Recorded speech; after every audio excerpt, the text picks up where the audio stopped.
Here's 7 harsh truths about cycling. Just because a pro wins on it, doesn't mean it's the fastest bike.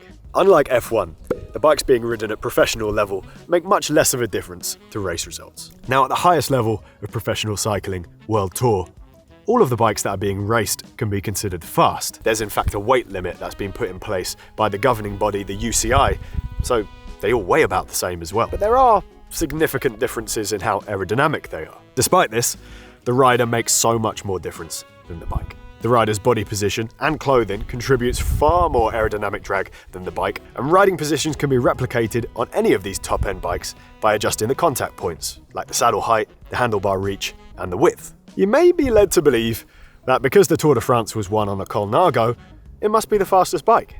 But in actual fact, Pogačar could be riding the slowest bike in the pro peloton, and he'd still be winning. Small people are not catered for by the cycling industry. I don't know why this isn't a bigger thing. If you're under 5'3", which is the average height worldwide for women, then there are very few options in terms of bikes that will fit you. Bike brands which are great for small sizes are Pinarello, Canyon, although you go down to 650B wheels, Hup bikes, although these are branded as children's bikes. Yep, it's a pretty short list. This also applies to components.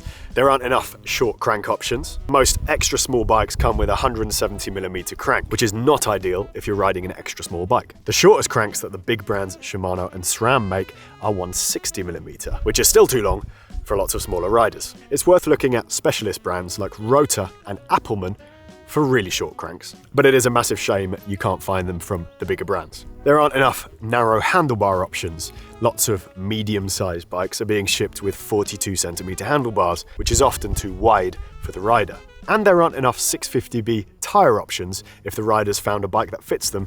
That only comes with 650B wheels. In my opinion, the larger bike and component manufacturers do service taller riders much more than they do shorter riders. Hopefully we'll see this change over time. You're not going crazy if you're a smaller rider and you can't find the right bike. Do you want discounted cycling kit? Well, here's a commercial break. Atticus are currently having their Black Friday sale, so if you head to their website, loads of the kit, which includes this new autumn jersey, is discounted. But if you're not watching this video around the Black Friday time, then that's okay, because you can use code Francis20 for 20% off. Check it out. They've got new pocketed bib tights, they've got a new insulated gilet, and loads of new colours of their existing kit as well. Back to the scheduled programming. It doesn't have to be a chore. The 2 best times I've had on a bike were back when I was a teenager, messing around with my mates, and just recently, the last couple of years, messing around with my mates. What do you think the Ring shop sells? Should we go in and find out? It's behind a big wall. Yeah, it's behind a big wall. It could sell rings? Do you think it sells rings? I think it's phones. It's got to be. Oh, God, I didn't even click. In between those 2 times, I trained really hard, rode to power, raced a bike to elite level, followed my power and heart rate numbers on the little screen in front of me, raced my bike in different countries, raced against Mark Cavendish and Geraint Thomas in the Nationals, and looking back, most of it felt like a chore. Now, I'm sure there's loads of you out there who are pursuing cycling as a sport and are loving it. Crack on. In fact, I would encourage you to. You learn so much. Some of the times I was racing and training, I loved. But if I could give my younger self some advice, it would be to not take things so seriously that it feels like a chore. Know when to back off and have fun. There is more to cycling than heart rate zones and power zones and staring at the wheel in front. All of the best times I've had on a bike have been when I'm relatively unfit. Take from this what you will. Online bike size calculators are mostly wrong. I'm 5'10" in the mornings.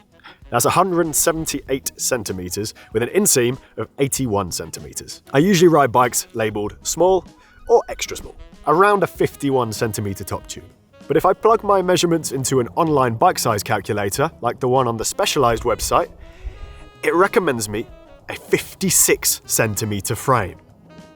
What the actual I'll be honest, I want to film a whole video on this where we go and actually ride the recommended bike sizes from the calculators, because I think it would be really funny. So Specialized will put me on a 56 centimeter Alley, Trek puts me on a 56 centimeter Domani, Cannondale puts me on a 54 centimeter Synapse, bit closer. What is the moral of the story here? Perhaps always size down. It's a lot easier to make a smaller bike fit and still handle well than a bigger bike fit and put a really dinky stem on and then it's all twitchy. Reach to your handlebars is usually the determining factor, and it's the thing people can't tolerate a lot of. In a perfect world, you get a bike fit first before buying a bike, but I realise that's not always an option for people. Group set is the last thing worth upgrading. Group set is the collective term for the brake and gear system on your bike. Yeah, the new fancy group sets like SRAM Wireless, ETAP and Shimano Di2 are nice and they look cool and they're electric and they have 1 or 2 more gears. But if we've learnt anything from riding lots and lots of different bikes, it's the last thing worth upgrading. We did at one point spec 2 identical bikes with an affordable group set and a very expensive group set. And guess what? They both rode fantastically. Upgrades you might want to consider before your group set and are actually noticeable would be things like tyres, bar tape, more gear range, like a bigger cassette or a smaller chainring, tubeless, good bib shorts, a quality saddle, or a bike fit. Of course, if you do want fancy wireless shifting and you've got £1 million, then go for it. If you're struggling uphill, it's almost always because you haven't got enough gears. If you're a beginner cyclist and untrained, it's likely you'll be able to push about 1.83 watts of power per kilogram of body weight for a sustained period of time. I'm going off Andrew Coggan's power chart here. That would be just shy of 130 watts for a 70 kilogram cyclist. That's the power number you'd see in the corner of the screen on the Zwift, or kicked out by a Watt bike or Peloton. A lot of drivetrains have around a 1-to-1 ratio easiest gear, sometimes even harder on a road bike. Assuming your bike has a 1-to-1 ratio, this hypothetical rider will only be able to ride up a 6.6% gradient at a cadence of 60 revolutions per minute. Hills are often a lot steeper than 6.6%, so no wonder people find hills hard work. I think it's a shame if people are being put off cycling because gearing on bikes isn't adequate. Thankfully, things are changing with the evolution of gravel bikes and wider range cassette options. Bring it on, I say. The more people enjoying bikes, the better. And the less it will feel like a chore. If your goal is speed, then it's rider first, not the bike. Not everyone's fussed about riding fast and racing, but if you are, then aerodynamics is where it's at. Not only that, but the aerodynamic gains you can make around the rider's body make much more difference than the gains centered around the bike. Examples of big gains are rider position, getting low and narrow while riding, clip-on aero bars, another way of getting low and narrow while riding, tight-fitting clothing, like lycra jerseys and skin suits, riding behind someone else, known as drafting. You'll save loads of energy this way.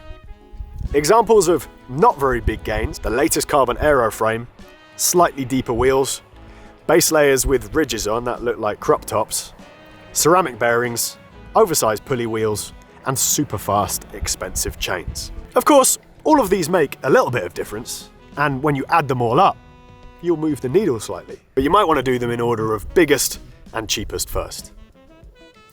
Those are some cycling harsh truths. I hope you enjoyed that video. Let us know your harsh truths in the comment section down below.